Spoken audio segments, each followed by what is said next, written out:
This is the story of a 30-year search by U.S. intelligence agencies to perfect mind control. Some of those engaged in that search have agreed to talk about it for the first time. One said, "I think every last one of us felt sorry to attempt this kind of thing. We knew we were crossing the line." The search would be endless. From brothels, an agent says, we learned a lot about human nature in the bedroom, to the mystical rites of a magical mushroom ceremony performed by an Indian shaman, to a Spanish bull ring. The bull has had electrodes implanted in the brain and is controlled by a scientist. There would be victims.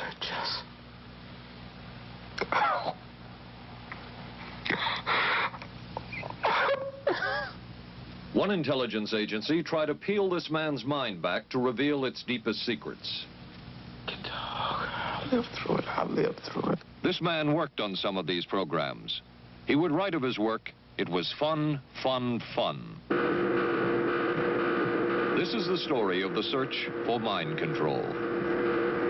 ABC News Close-Up, Mission Mind Control. With ABC News correspondent Paul Altmeyer.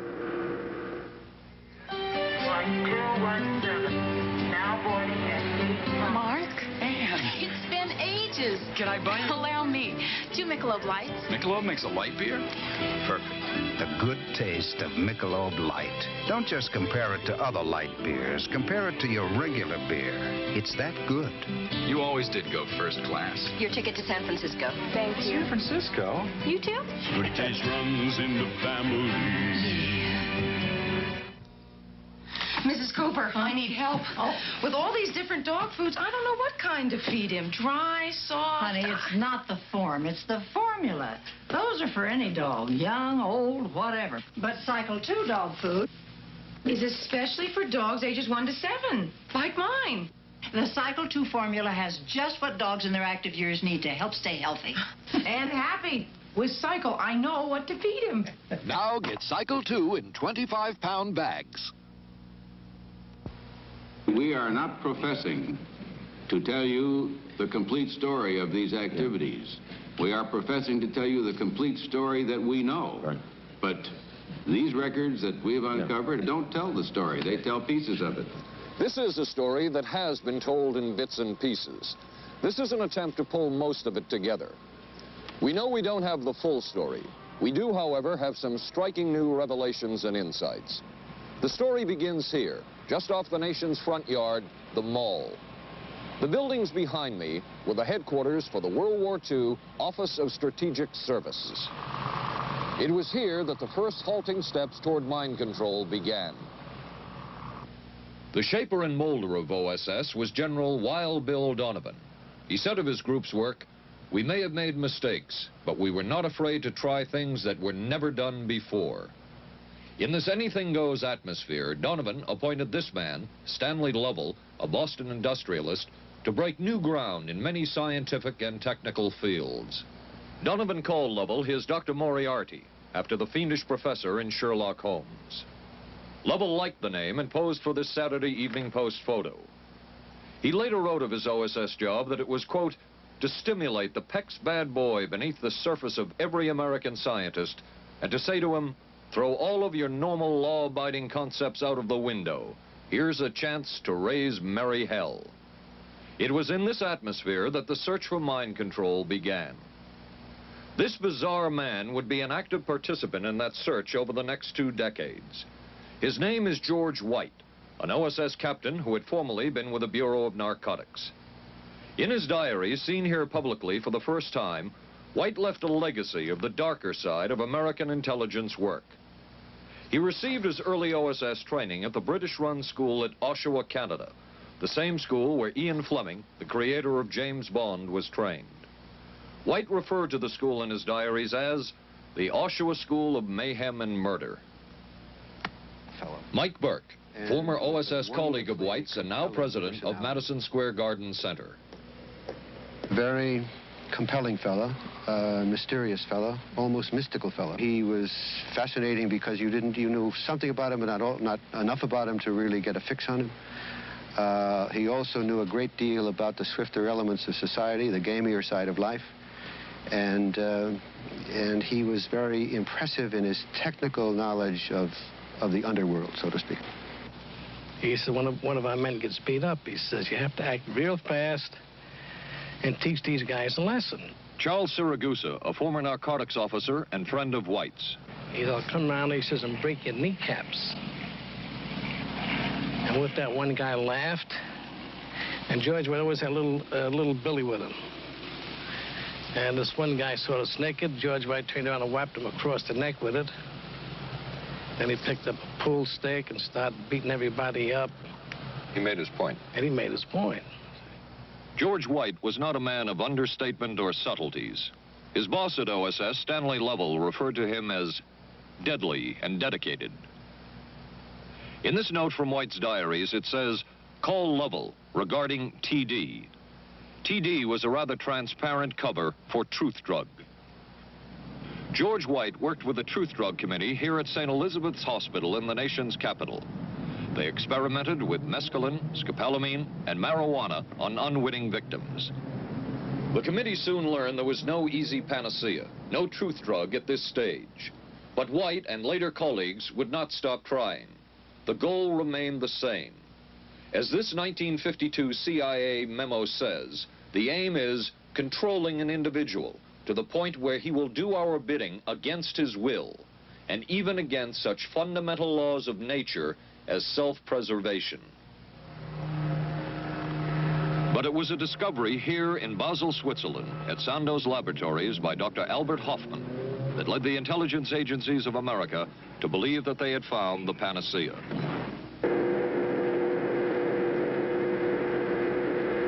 The discovery was lysergic acid diethylamide, LSD. The film that you see is considered by many experts to be the closest illustration of the effects of a hallucinogenic. It was one of the first times that anybody had run into a powerful drug that was different than anything else that they knew anything about. John Gittinger, recently retired chief psychologist for the CIA. This is the first time Gittinger has been interviewed publicly. We could disable a whole city by putting a very small amount on a water supply. After all of these years of us, those of us who are involved in looking for this secret drug, this was the only thing that began to look for the first time like it might be something like that. The CIA's interest in LSD was intense. The worry was that the Russians would get hold of it. Were the Soviets into LSD?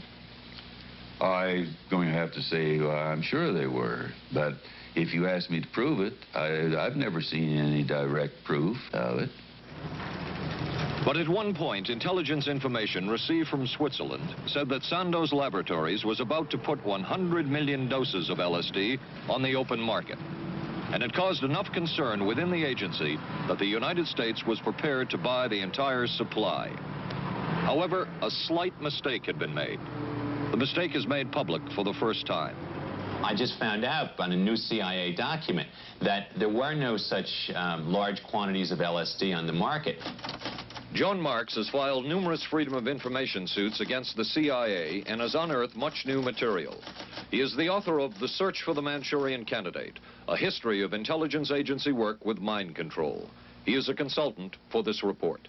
What happened is that there was a military attaché in Switzerland, an American officer, who got milligrams and kilograms mixed up. In other words, he made a mistake of thinking 1/1000th of a gram was the same as 1,000 grams, which is a mistake of 1,000,000 times. So when the CIA got the intelligence that there were 100 million doses on the market, in fact, there were 100 doses. The man who would oversee the CIA's research into drugs and most of the agency's behavior programs is this man, Dr. Sidney Gottlieb, a chemist. Dr. Gottlieb declined ABC News' request for an interview. In their never-ending search for the miracle weapon, CIA operatives searched here in the remote mountain areas of southern Mexico for what up to then had been considered a myth, magic mushrooms. They used this man, a part-time chemist for the CIA, to dupe this man, a vice president of a bank and an amateur mycologist or mushroom expert, to try to get to the magic mushrooms and turn them into a drug.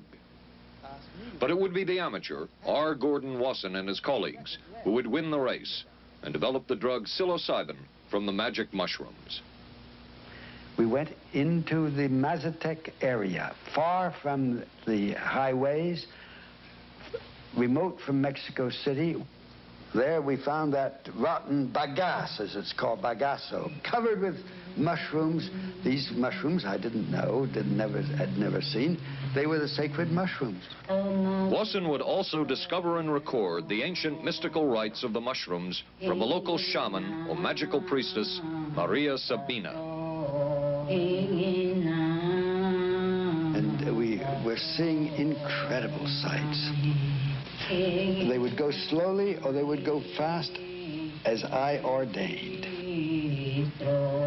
All your senses are rendered acute. We say that you see visions, you see hallucinations, but that doesn't begin to tell this story. The hallucinations are only part of it. You hear sounds, you smell things. The night was thrilling. Word of Wasson's discovery reached the CIA quickly. Dr. James Moore, a University of Delaware chemist, secretly served the CIA preparing deadly chemicals on short notice. Moore was instructed to get close to Wasson and accompany him on another trip to Mexico to get the magic mushrooms. Internal documents show the CIA felt a drug derived from the mushrooms could remain an agency secret. What in the world were they looking for with the magic mushrooms? I think the best answer to that is that they were looking for fundamental information on compounds that would be capable of causing changes in behavior, changes in mental attitude. Did you ever consider what would have happened if any of these substances were given to, say, unwitting people? Oh, I don't remember having considered that specifically. What if you... I trust perhaps you've thought about it. Well, I haven't worried about it. Your question again, what would I have thought had I known that any of these substances would have been given to unwitting persons? You mean a hostile agent of another government? No, I mean think that was probably one of the things they had in mind. I mean testing it out on an American citizen. I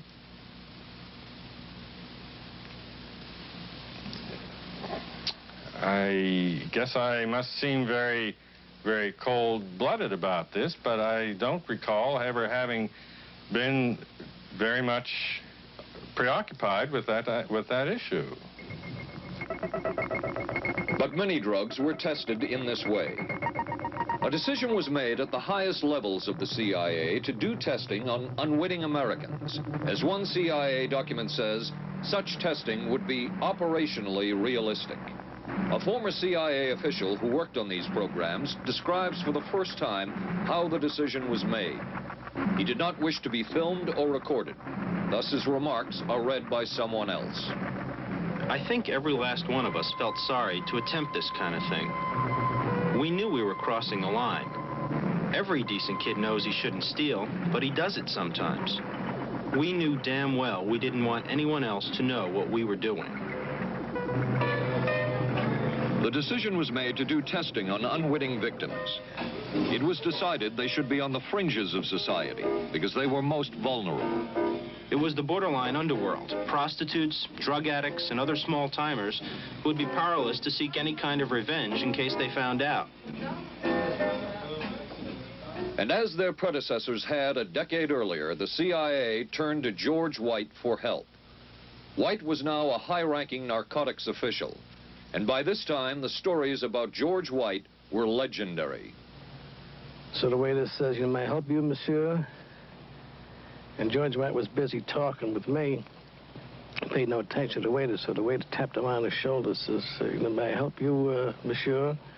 George White turned around, whipped his gun out, and stuck it in the guy's face like this in this crowded restaurant. George White did not mind bending the law, and he knew the street well. He was the ideal choice for what the CIA had in mind. We were Ivy League, white, middle class. We were naive, totally naive about this, and he felt pretty expert. He knew the whores, the pimps, the people who brought in the drugs. White set up so-called safe houses for the CIA in New York, here in Greenwich Village, and later in San Francisco, in this hotel, and in an apartment atop Telegraph Hill with a commanding view of San Francisco Bay. While the existence of these safe houses was disclosed last year, details of what took place within them has not been told. A former CIA official who worked in the safe houses reveals that they were used not only for drug testing, but to study sexual behavior and how it could be used to manipulate people. We did quite a study of prostitutes and their behavior. How do you take a woman who is willing to use her body to get money out of a guy to get him to talk about things which are much more important, like state secrets? We learned a lot about human nature in the bedroom. We started to pick up knowledge that could be used in operations. There would be victims in all of this, but as the agency knew, they couldn't fight back. Some entries from George White's diaries. Clarice gets horrors. Janet, sky high. As one agency memo says, we have no answer to the moral question. The safe houses were not the only testing grounds. Millions of dollars would be spent on LSD research at universities throughout the country. And word would begin to spread on campus about this so-called mind-blowing drug. And suddenly, there was the counterculture of the 60s. I give the CIA a total credit for sponsoring and initiating the entire consciousness movement, counterculture events of the 1960s. Dr. Timothy Leary, the 1960s Johnny Appleseed of LSD. The CIA funded and supported and encouraged hundreds of young psychiatrists to experiment with this drug. The fallout from that was that the young psychologists began taking it themselves, discovering that it was an intelligence-enhancing, consciousness-raising experience. I know that some of the studies in which the CIA had supported used as subjects people who later became strong proselytizers of LSD. So, in that sense, yes, I think it did sustain the perpetuation of the use of the drug. And it's rather ironic, isn't it? The counter case that I would make in relationship to that is to remember that the people who were doing the research were people who would be doing the research regardless of who was the sponsor. I don't think anybody working in that time in the remotest ever thought that it would blow up into the kind of thing that it did.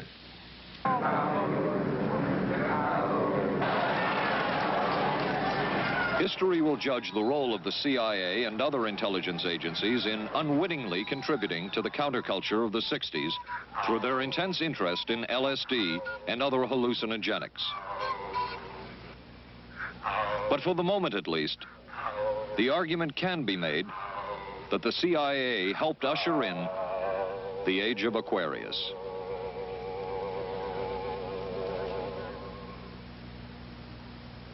ABC News Close-Up will continue in a moment. Being careful about my body doesn't just mean major things like regular breast exams. I'm even careful about pain relievers. Plain aspirin sometimes upset my stomach, so I use Bufferin. It adds protection. I'm careful about what goes into my body. Bufferin gives me an added relief action I want. Tylenol doesn't. Only one leading tablet has both an added relief action in many cases that Tylenol never provides, and protection ingredients, Bufferin. Now I'm careful to get both with Bufferin. Your sink trap's clogged with grease. Use Crystal Drano. I'll pour in liquid plumber. Don't. It may not work on that grease clog. No? Crystal Drano will. Look, liquid plumber's quiet. It's not melting that grease. But Drano is. It broke through. Will Drano hurt metal pipes? No. So liquid plumber didn't break that grease clog. I'm switching to Drano. To make clogs go, better use Drano. Saturday, live on ABC. the Forest Hills Men's Invitational from the legendary West Side Tennis Club. Then live, third round coverage of the most prestigious ladies golf event. Hollis Stacey goes for her third straight U.S. Women's Open title. And red-hot Nancy Lopez shoots for her elusive first Open victory. And on ABC's Wide World of Sports, rodeo excitement from the Wild West, plus high speeds, high thrills, hydroplane action, championship tennis, golf, and ABC's Wide World of Sports, Saturday.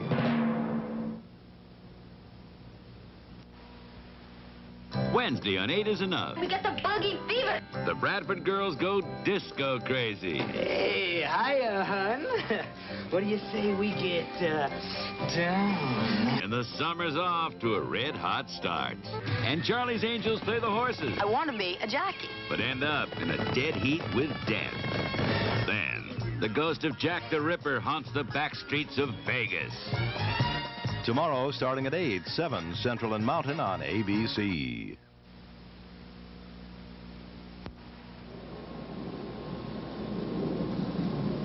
Covering a span of history such as we are in this report, one can get sidetracked by the so-called glamour and mystery of espionage work or by the exotic qualities of some drugs. But what you can't lose sight of is what all of this would mean in terms of individual human beings. There would be deaths, there would be long-lasting and harmful effects. The best-known case is that of this man, Frank Olson, a chemist employed by the Army Chemical Corps, who in 1953 was slipped LSD unknowingly at a meeting with CIA officials.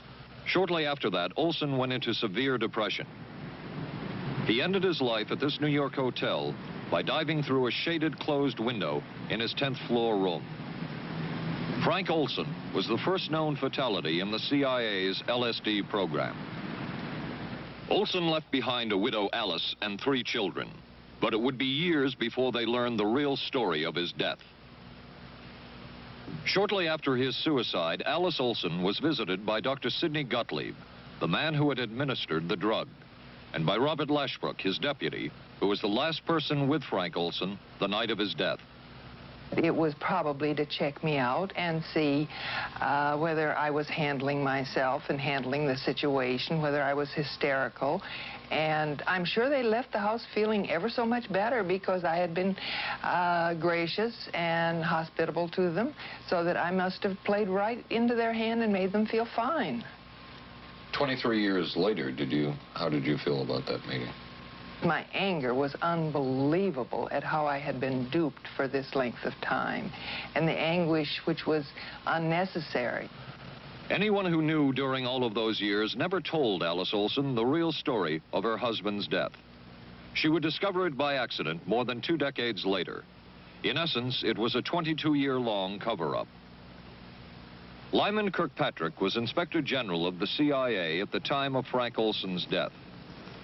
But had not the Olson case occurred within the secret confines of the CIA, would not this case have been a prosecutable case? Perhaps manslaughter? I would think very definitely prosecutable, and certainly from the point of view of of Mr. Olson, why it should probably have been actionable. Frank Olson's suicide slowed down the CIA's testing of LSD and other drugs, but only momentarily. The CIA was not the only government agency interested in the possibilities LSD and other drugs presented for mind control. The Army Chemical Corps first started working with the CIA and then branched off on its own. It, too, tested drugs on unwitting victims, and a death would result. The case of this man, Harold Blower, a tennis pro, seen here with his daughter Elizabeth, is well known. In 1953, Blower was a private patient at the New York State Psychiatric Institute. He was given 5 injections of a mescaline derivative that was being tested secretly for the Army Chemical Corps. With the 5th injection, Harold Blower died. As with the Olson case, a 22-year cover-up followed, until finally the Army admitted the real details of Blower's death. Since the initial news stories of Harold Blower's death, close to 5,000 documents, previously classified, have been released by the Army and obtained by ABC News. They provide valuable insight into Army activities at the time of Blower's death and where the Army went from there with their own drug testing program. From a previously classified deposition of Dr. James Cattell, who administered the mescaline derivative, on the purpose of the drug testing, to produce symptoms similar to those that you see in schizophrenia. On how much the patient knew about all this. We didn't delineate all the possibilities of what might happen because then you contaminate your experiment. Cattell then relates that he never even knew what drug he had given Harold Blauer because of the secrecy of the Army experiments. We didn't know whether it was dog piss. This was secret. This was a secret. We weren't in on it. We asked Blauer's daughter Elizabeth for her reaction. What? How can anybody react to that? I mean, that is so far from what you'd expect from a human being, never mind a doctor, never mind a professional specialist who's supposed to care about people's minds. It's unbelievable. A suit filed by Elizabeth Barrett against the Army Chemical Corps is now pending in federal court. Other Army experiments continued on mental patients around the country. Work done at the Tulane Medical Center in New Orleans involved several drugs, hallucinogenics, and electrodes implanted in the brain. The chief researcher was Dr. Russell Monroe, now head of the psychiatry department at the University of Maryland. These are various progress reports written by Dr. Monroe and recently obtained by ABC News. From one of the progress reports, a report of a woman who had electrodes implanted in the brain and was then given LSD and other drugs. She became agitated, cried, lapsed into a trance-like state.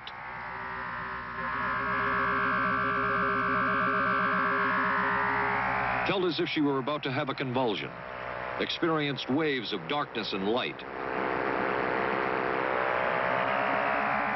had bizarre sensations in her neck and legs, said somebody was trying to manipulate her body. At this point, Dr. Monroe wrote that the woman was obviously having paranoid ideas. As a layperson, perhaps you can enlighten me. What therapeutic effect would the type of experiment that I just described have on a patient? Well, the therapeutic effect would be indirect. Was this patient aware that she was being given LSD? Yes, I mean, they were told that they would be given some medication, and they should have... Specifically LSD? Well, we told them, I don't think that they would have even known what LSD was then at the time.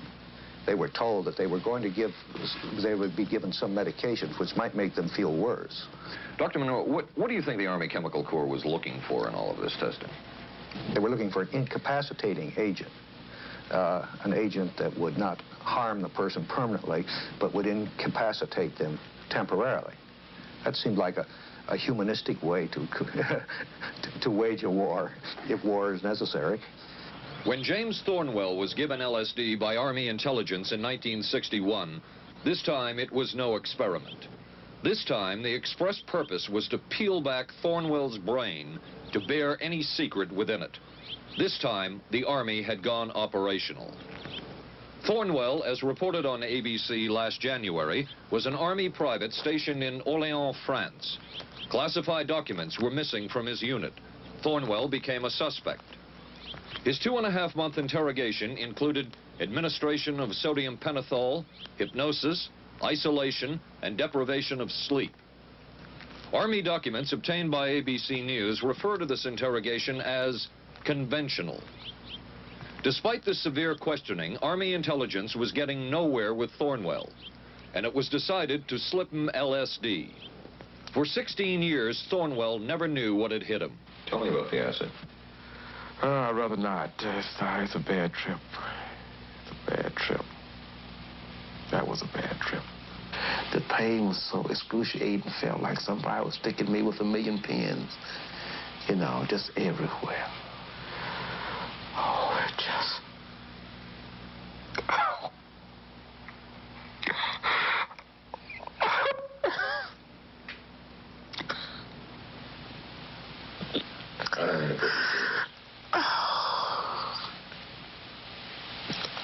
You want to stop for me?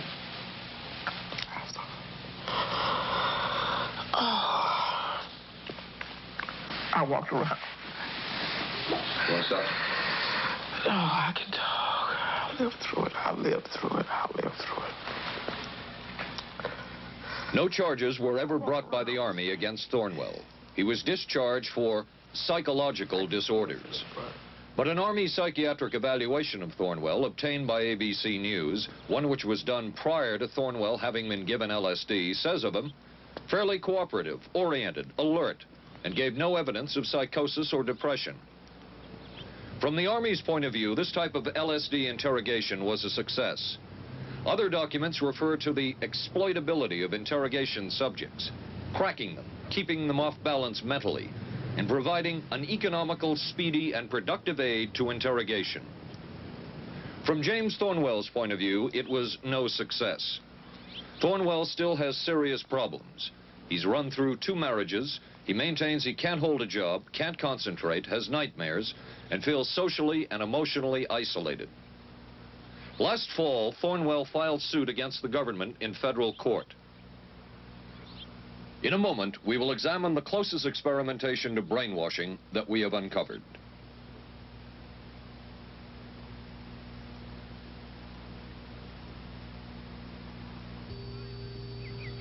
Oh, for crying out loud. Something wrong, Will? You pick up a paper these days, you learn life isn't as simple as it used to be, and neither's food. Is that why you eat grape nut cereal? Yep, you couldn't ask for a simpler cereal. Wheat and barley, vitamins added, no preservatives. Sure looks simple. It's got a natural nutty taste. What's good for breakfast, guys? How about something nice and simple? Grape nuts, the simple cereal.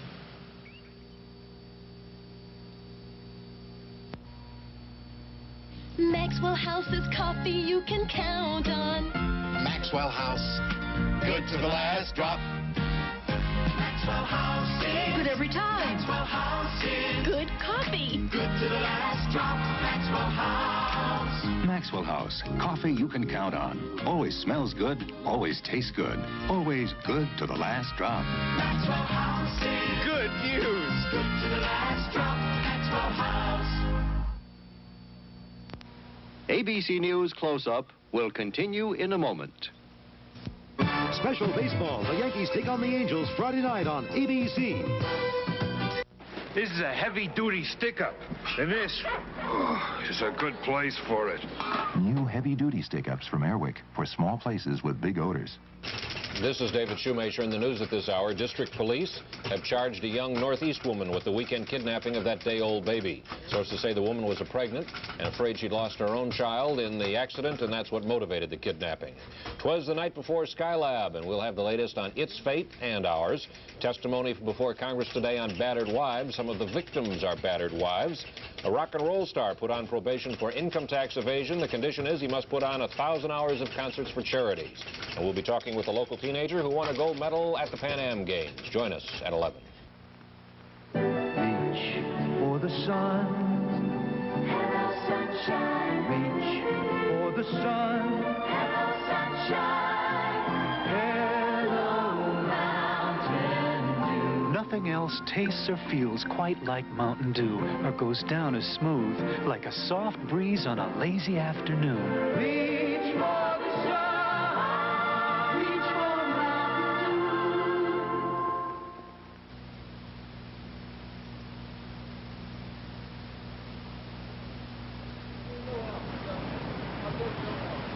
By far, the most chilling experiments we have uncovered took place at this Gothic estate called Ravenscrag, halfway up Mount Royal in Montreal. It houses the Allen Memorial Institute of Psychiatry of McGill University. It was here that the CIA funded a series of experiments, severe experiments. The work was done by the Institute's then director, Dr. Ewan Cameron. It is the closest experimentation to brainwashing yet disclosed. His work, unprecedented in psychiatry, consisted of 3 areas which he called sleep therapy, psychic driving, and the ultimate depatterning. Dr. Maurice Dongier, current head of the Allen Memorial Institute. In his psychic driving, so-called type of therapy, he would give the patient intensive electric treatment in order to make the patient regress deeply, become forgetful. and then he would attempt to implant new ideas in the mind of the patient. Now, to a layman, it would appear that Dr. Cameron was trying to take the slate and wipe it clean, the slate being the mind. In other words, brainwashing. Exactly, that's a very good comparison. Brainwashing. Yes, to life. Val Orlico of Winnipeg, Canada, the wife of a member of the Canadian Parliament, was a patient of Dr. Cameron's. She entered the Allen Memorial Institute because of severe depression. She describes for the first time publicly the LSD therapy and psychic driving treatment that she was given by Dr. Cameron. And then the drug began to take hold very rapidly because it was an IV injection. And things became very furry and very frightening, and had a lot of sensations that it's very difficult to recall. Nobody explained it to me. Nobody ever asked me if I was willing to do it or anything. He had this feeling that he would be able to get through the resistance of illness and to reach deep changes very quickly. Did he?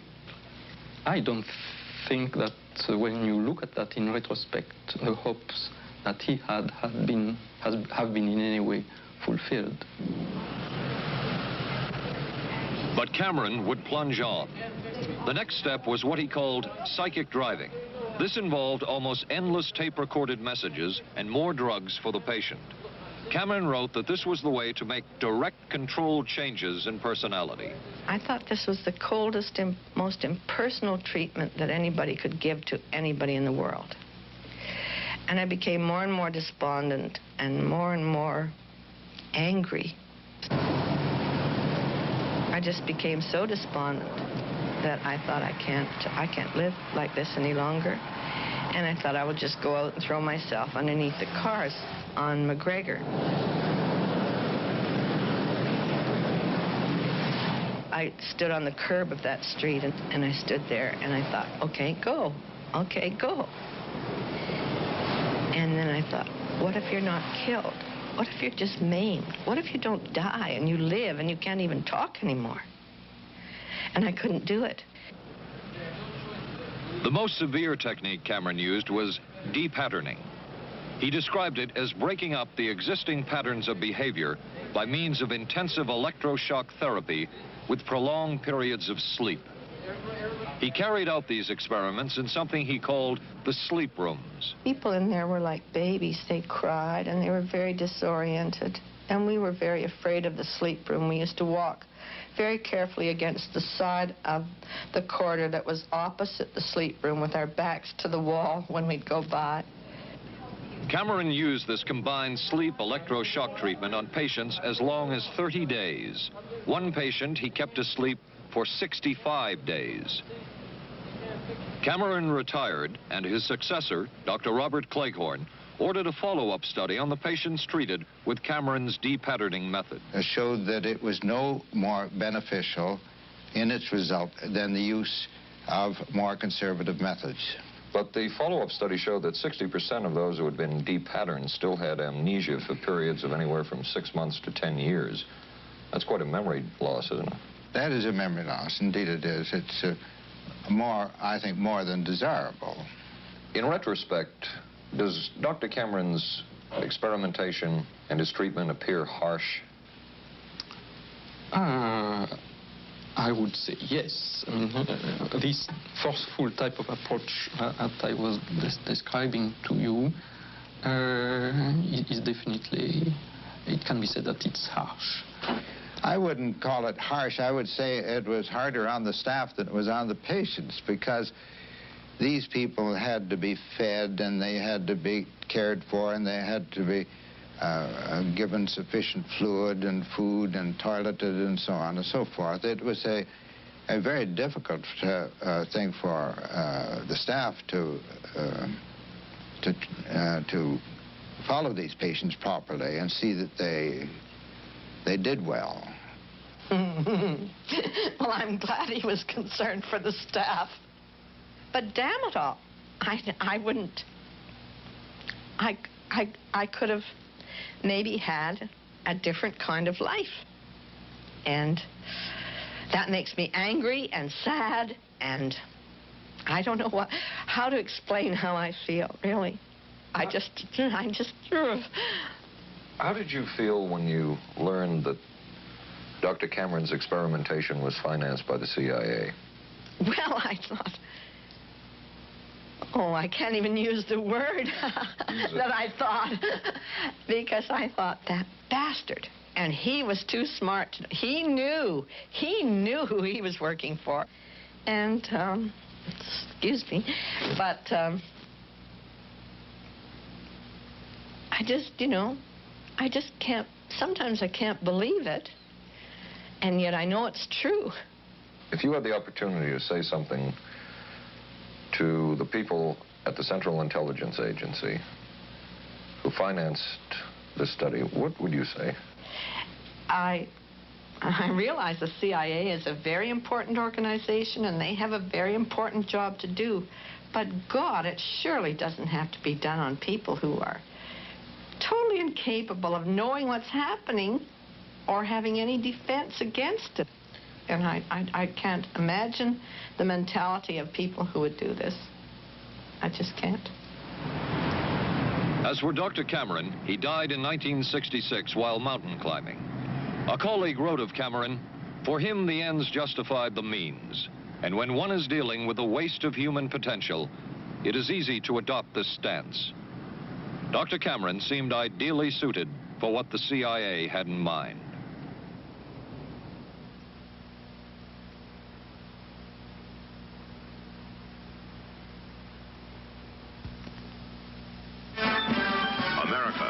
Is adapting to the shape of things to come. Triumph TR7 with 5-speed transmission or optional automatic.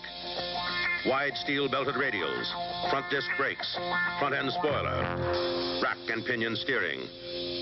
Triumph TR7. No other sports car looks like it. No other sports car drives like it. Triumph TR7. The shape. Don't worry, they just got lucky. I'm sorry, I let us down. Forget it. We'll beat them next week. No, I really let us down. Come on, how about a Michelob Light, huh? Michelob makes a light beer? Sure. The good taste of Michelob Light. Don't just compare it to other light beers. Compare it to your regular beer. It's that good. This Michelob Light is great. Hey, you know what our real problem was today? Yeah, you were terrible. Good taste runs in the family. The many roles I play call for many hairstyles. So I use hot curlers, blow dryers, things that can be brutal to hair. I switched from one conditioner to another looking for help. Then came Alberto VO5 hot oil treatment. It works just like a salon hot oil treatment, but takes less time and money. I just heat a tube, smooth it in, and shampoo. My hair's left silky, shiny, more manageable than I ever dreamed. Alberto VO5 hot oil treatment. I'll never switch again. Thursday. I can move a few of my things over this morning. There's a scandal in the 12th when Wojo gets a roommate. Hi.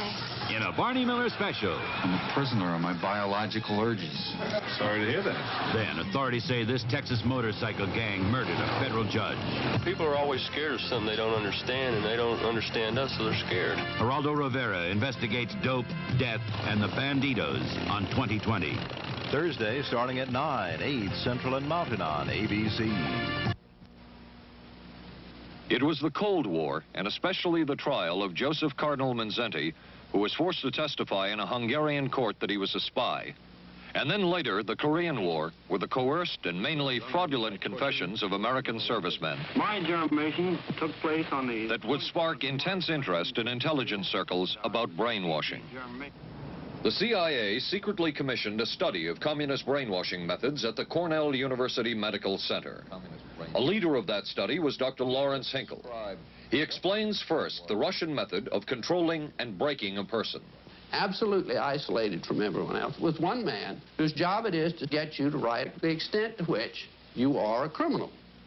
In this setting, you can get people to do most anything, do you see? Because you don't have to lay a hand on them. And by the time you get through and you go up before the judge, the fellow says, "Were you a spy?" He says, "Yes, I was a spy." The Chinese never really had this kind of a state police system. They would get him in, and all this fellow does is ask you to write, rewrite, and talk to him about your whole life. He graduated from pilot training in 1949. While the purpose of the study was to find out about communist brainwashing techniques, CIA documents show that the agency was interested in developing mind control methods of its own to precondition and control Chinese living in this country to be sent back to their homeland as CIA agents. What do you think they were looking for?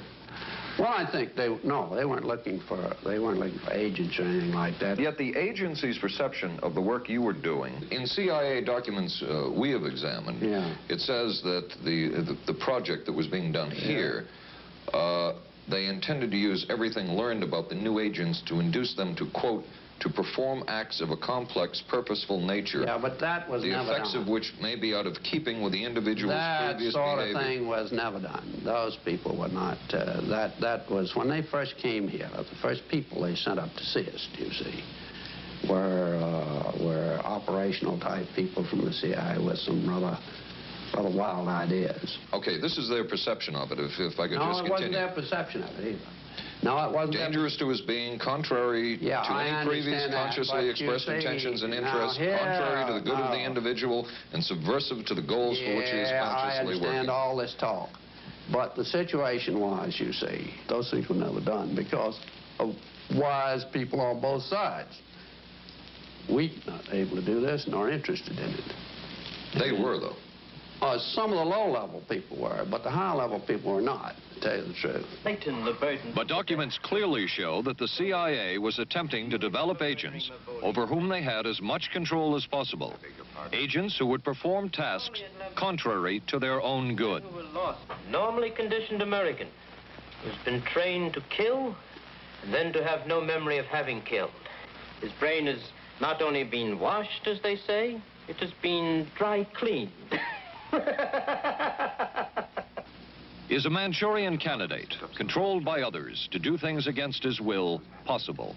It was a remarkable film because, as far as I'm concerned, it made something totally impossible seem absolutely credible.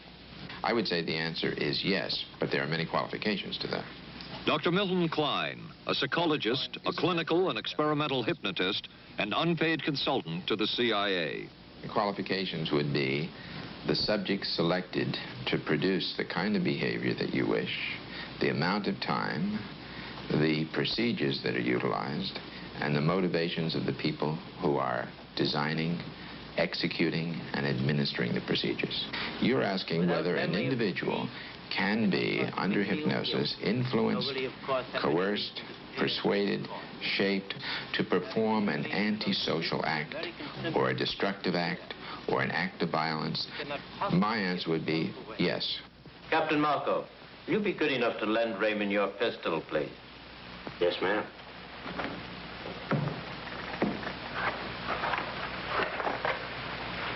Thanks, Ben. Sure, kid. Shoot Bobby, Raymond. Through the forehead. Yes, ma'am.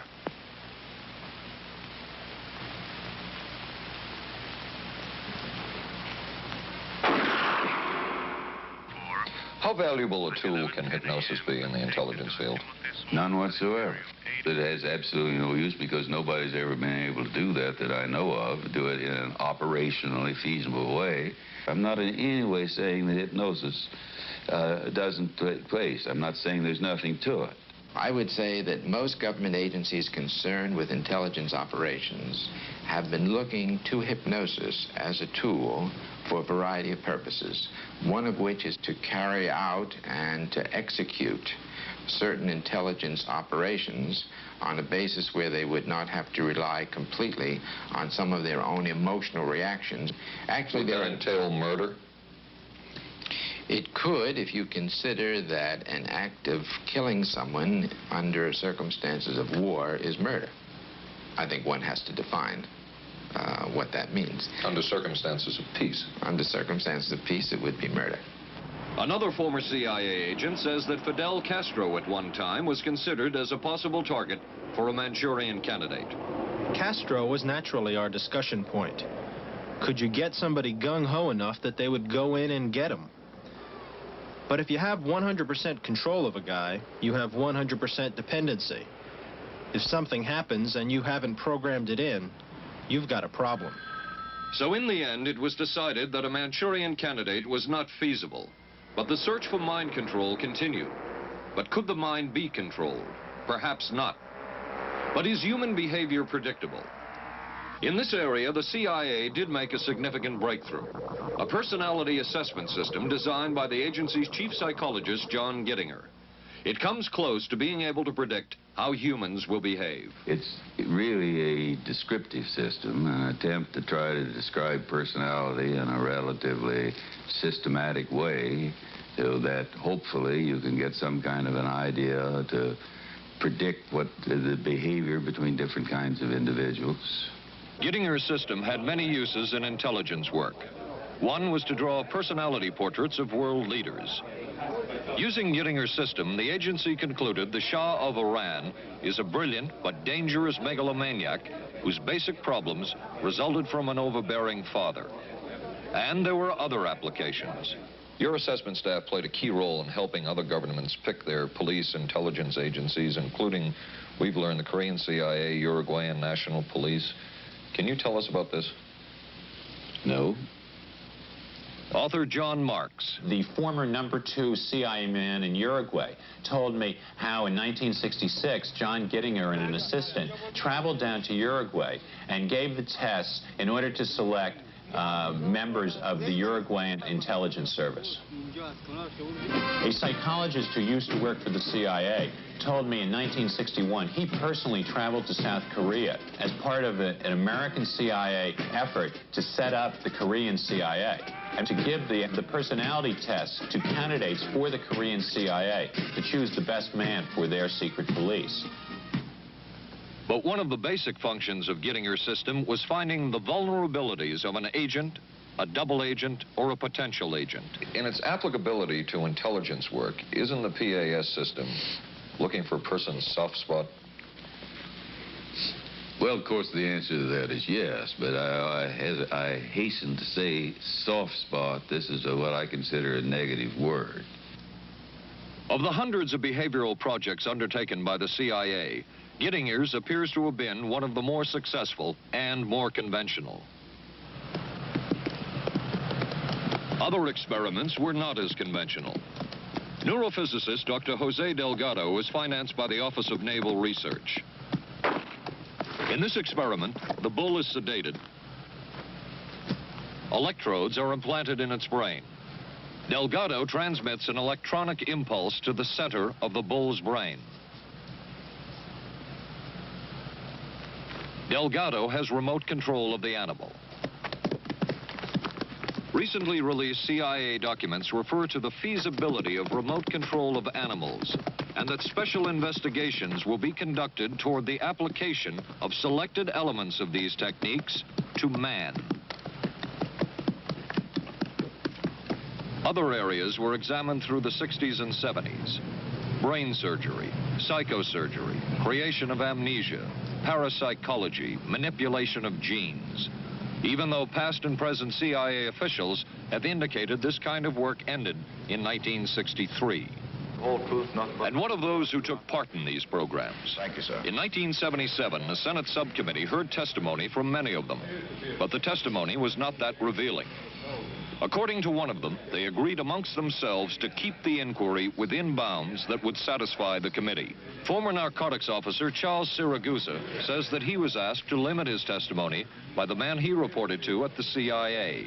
He wanted me not to say anything. To perjure yourself. That's right. Well, either that, I'd have to perjure myself or take the Fifth Amendment.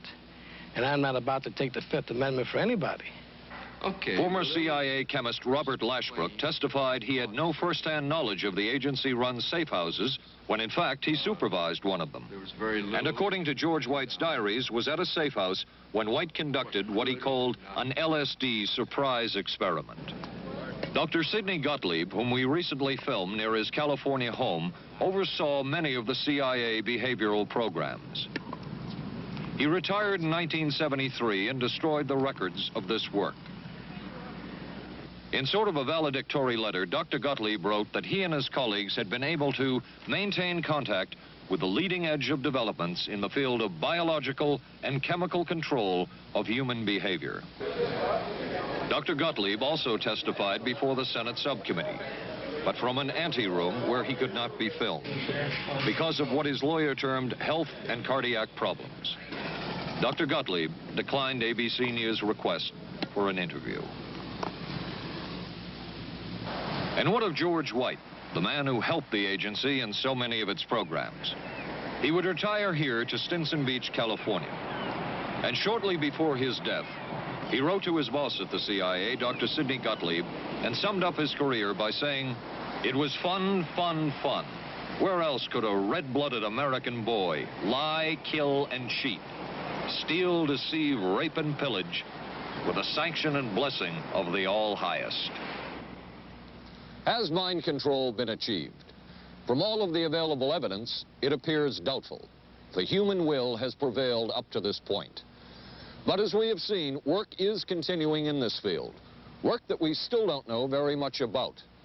How deeply are the Russians and other dictatorships into all of this? We really can't say, and the CIA is reluctant to give out information about it. But the basic question remains, what place does all of this have within a democracy? One final point should be made.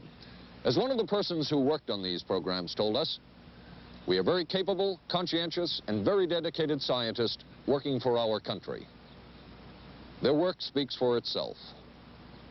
This is Paul Altmeyer for ABC News. Good night. Here's a great idea. Potato peeler? Nope. Hair curler. It's Vanish Bowl Freshener. Freshness in a snap. Snap it under the rim and it freshens 2 ways. It's always there to freshen. Then when water hits it, extra deodorizer and detergents are released, working best when and where you need it. When the bowl's fresh, the bathroom's fresher. Snappy idea. Vanish Bowl Freshener. Vanish for a cleaner bowl and a fresher bathroom. What do doctors recommend for pain today? This report shows doctors' #1 choice is the pain reliever in Anacin. 5 million recommendations last year for pain of headache, backache, minor arthritis, and muscle ache. The ingredient in Anacin is the doctor's #1 choice. Anacin is strong, a special combination of medical ingredients free of stomach upset for millions everywhere. The ingredient in Anacin, doctor's #1 choice.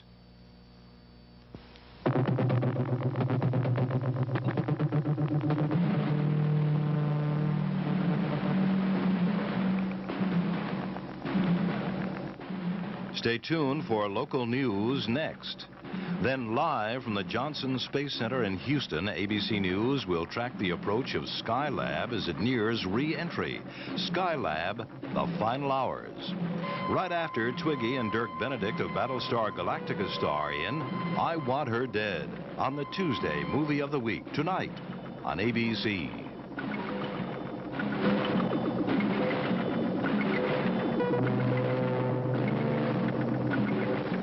This has been a presentation of ABC News.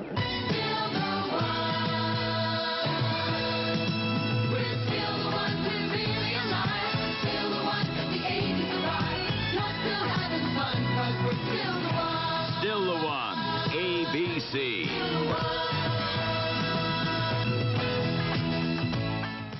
Skylab nears its final orbit. An arrest in the kidnapping of that newborn baby. A rock star sentenced for income tax evasion, and a local gymnast talks about her winning performance in San Juan. News 7 is next. We were concerned about our monthly electric bills, so we called Pepco for help. They sent us this energy-wise home audit. Just take a few simple measurements and answer the questions. Then mail them back to Pepco. Then Pepco will, free of charge, analyze your home's energy use and send you back a list of recommended changes to help you save money on your bills. Write today for Pepco's Energy-Wise Home Audit